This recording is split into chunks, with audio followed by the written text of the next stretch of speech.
All right, here we are, my fellow friends. We're starting our journey that I pitched over the last few days to some of you, which is 66 days of data with KNIME. And today we are going to cover the very first step. I give you a quick introduction about what we do, where you find more resources, and we'll solve our very first task already because we dive a little bit into the data. So without further ado, I guess we start with the intro. Are you looking to up your negotiation and procurement skills? You're in the right place. Welcome to Procurement Zen with your host, Phil Kowalski.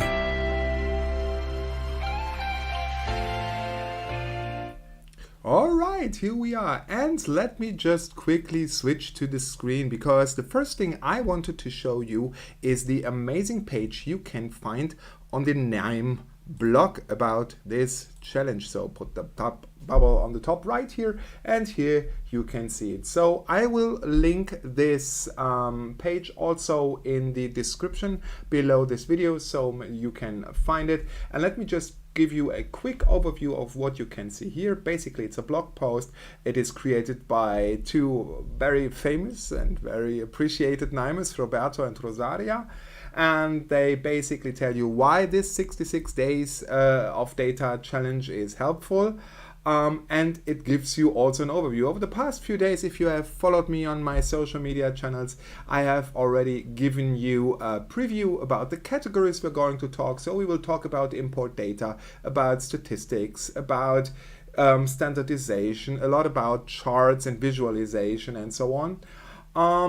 And today I wanted to share with you the first task. So you basically find all the tasks, all 66 tasks plus some bonus, as you can see here, in this page. And the very first task of today was to download the data we're going to work with. And this download basically happens from a site that I definitely recommend to you, and that is Kaggle. Kaggle is a wonderful resource for all your data science, data analytics, and in general data needs, because it gives you a lot of example data sets. The same is true for this very specific challenge because we're going to use Spotify data. So we will use some tracks data, some artist data, and we will dive into that in a second. So we'll use this data from Kaggle. So let's just quickly switch over to Kaggle and I show you what I mean. Just a second. So here we are at Kaggle, and what you see here, the three basically tabs I have opened are the ones that are linked here on the KNIME blog post. So the very first thing you need to do when you want to use that data is basically sign up. And I understand that it's sometimes a little bit difficult for people to sign up to all kinds of things, but in general, I guess for this page it really makes sense because you can find lots and lots and lots of good stuff here. It's basically a data community. So let me just quickly show you on the first data set that we're going to use how this page works. So basically here you can have a preview of the data, and that is also a little bit what we will be working with today. So basically you see here all the line items plus some interesting metadata or statistics for each and every column. So if you want to download that, which I already did up front, is you just sign in to your account here on Kaggle, and then you click this button. Be aware that the main data set here, if you want to download it, has in a zipped file format around about 50 megabytes, and I guess the other have 4 and 2 megabytes. So maybe it's not something you want to do on a mobile device or on a mobile network, but in general, unpacked, we have the track CSV data has more than 500,000 unique values here. Looking at these tracks, 446,000 songs that they list here. And let's just dive a little bit deeper into these data sets. So what we see here, for example, is we have unique values. So these are the track IDs. We have not imported them so far, but we can still have a look directly at it. And it sees like we have 586,000 different values. What comes to mind directly for me at least is the number of unique values in the ID is substantially higher than the number of the track names. For me, this means that there probably are songs maybe by different artists, same song, different artists, so-called cover versions. Also in this list, for example, I guess there are a few singers or performers who performed the Ave Maria, and that's maybe true for other songs as well. The next thing is the popularity. So I assume we will find some ratings. And what's interesting is if we hover over these charts here on Kaggle, we can see, okay, a popularity from, it's a little bit small for my personal liking, from 36 to 38. Maybe that's a scale from 1 to 100. I don't know, yeah, but we can see it here. Is basically true for 22,000 and something songs. Next is the duration in milliseconds for each of the songs. We have a 1 or a 0, so a true or false for explicit. So sometimes you see this on, if you're as old as I am, you have seen this maybe on CDs or long play records in the past, explicit lyrics, and I guess this column here refers to that. Then we have the artists. We have an artist's ID. And let me just scroll down a little bit so we can see the horizontal toolbar. We'll come to artists in a moment when we look at the other files we're going to download. We also see that we see a release date here. So we have around about 200,000 release dates here. And then we come to some interesting things. And let me just extend the number of columns we can see. So far we can only see 10 columns. So let's just extend this and show all. So basically you click on this little drop down, say select all, or you could also search here, click apply.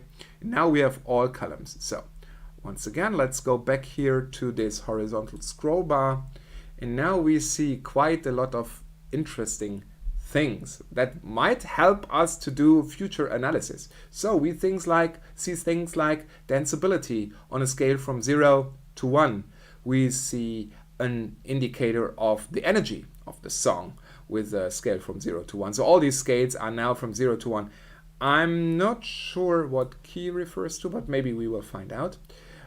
We have an interesting statement about loudness here. We see something like mode, not sure what that means. We see speechiness.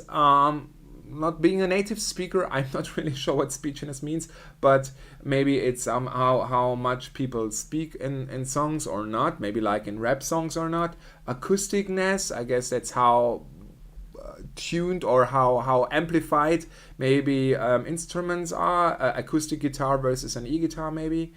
We see instrumentalness, liveness, valence, tempo, and also stuff like time signature. So that is the first data set and by far the biggest data set.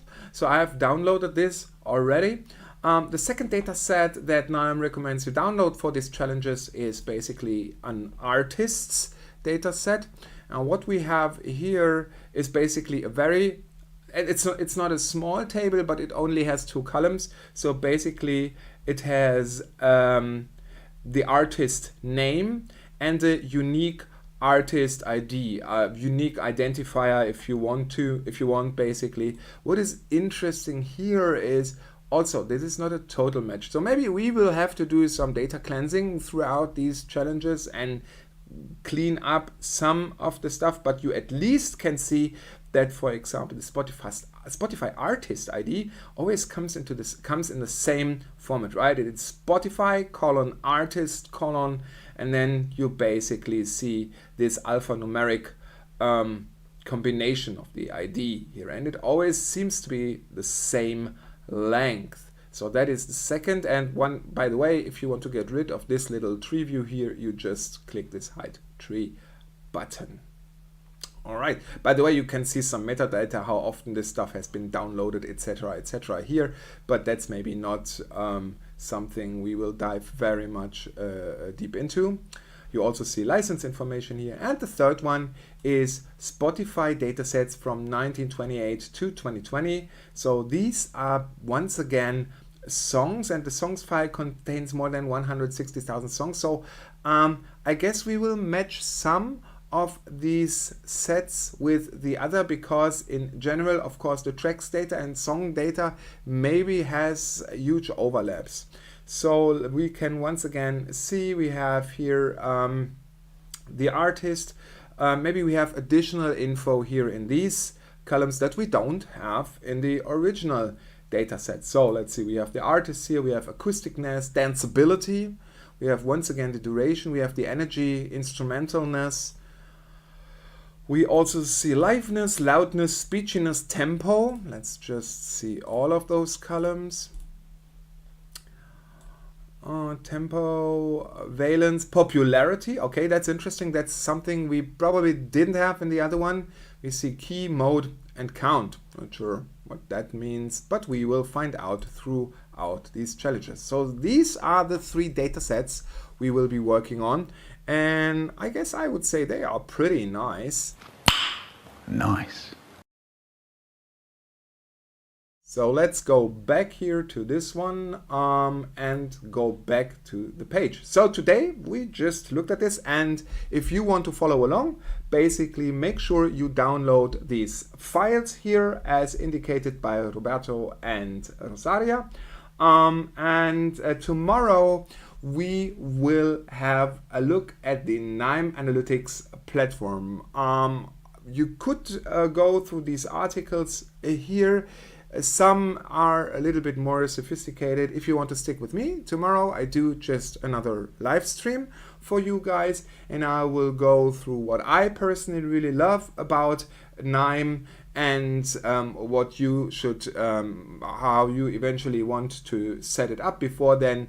The day afterwards, there is theoretically day 3. You should download it. Maybe you do it already up front, because KNIME will be, of course, our major tool of choice here. Then after that, we will create, we work a little bit with the KNIME workspace before we read the file, before we investigate how we basically can connect the files to the workflows, and close the first week of this challenge by basically commenting. I will share some of the things I have learned about KNIME along the way, so make sure you subscribe to the channel if you don't want to miss out. We will see each other then tomorrow in day number 2 of 66 days of data with KNIME. See you tomorrow. Thanks so much for listening to this episode of Procurement Zen with Phil Kowalski. For more great content and to stay up to date, visit procurementzen.com. If you enjoyed today's episode, please review and subscribe, and we'll catch you next time on